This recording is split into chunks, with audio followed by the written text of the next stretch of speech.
Shabbat Shalom, everyone. Shabbat Shalom. So this week, we celebrated my son Jonah's 5th birthday. Thank you. And do you know what he wanted more than anything else? A gun. We are Americans, true. But we have always been a no-guns family. No water guns, no toy guns. We don't even let him keep the little tiny itsy-bitsy Lego guns in the sets that he gets.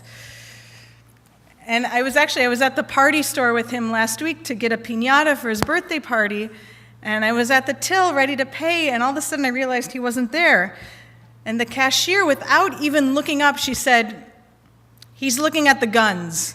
They always do." And he was. And so it was when I woke up on Sunday morning to hear that horrific news from Orlando. Jonah asked me for the 63rd time if he could please have a gun for his birthday.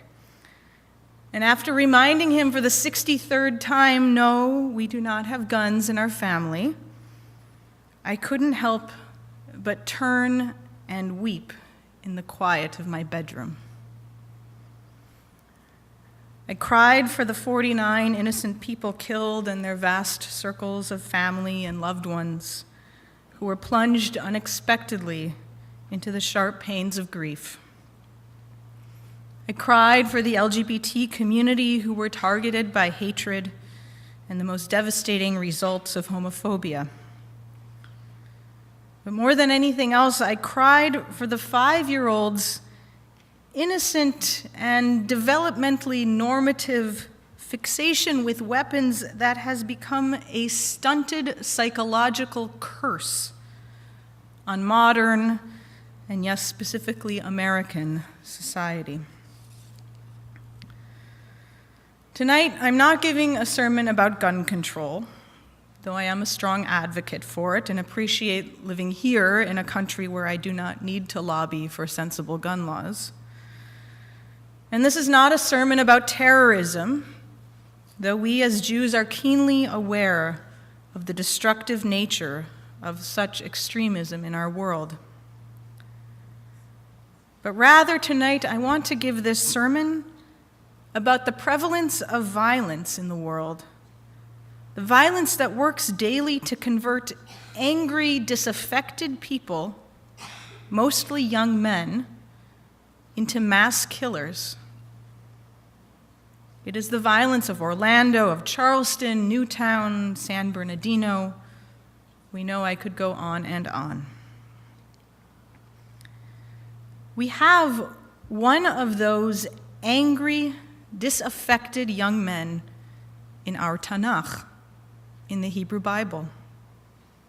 And we are reunited with his story this week. The Torah portion that we read, the Parshat Nasso, dedicates a good section of its content to the description of the Nazir, the Nazirite, who takes a vow of dedication to God with the symbolic gestures of refraining from wine, not coming close to a corpse, and of course, not cutting his or her hair. In our haftorah, which Fiona will read tomorrow morning, we learn of the story of the birth of the most famous Nazirite of the entire Hebrew Bible, Samson. His life began with so much promise.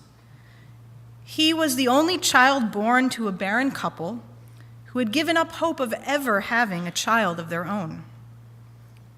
This man was blessed by God and endowed with a mighty spirit and great courage. In the end, however, he died a violent and controversial death, committing suicide and killing hundreds of people in one final act of vengeance.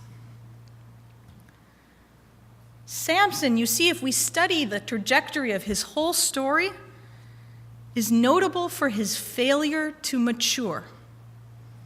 He is characterized as a boy who has not completely matured into manhood. A sign of this failure is his tendency to engage in rash and disproportionately violent actions.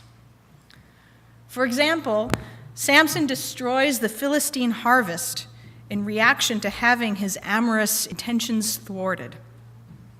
His lack of impulse control results in a careless violation of his Nazirite vows when he eats honey from the carcass of a lion, something very impure.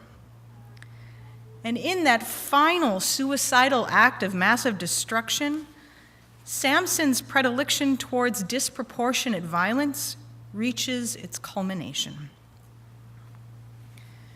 In contrast, when we think about the ideal Israelite man in the Tanakh, he is marked by self-restraint and impulse control, carefully keeping his desire towards gluttony, unbridled violence in check.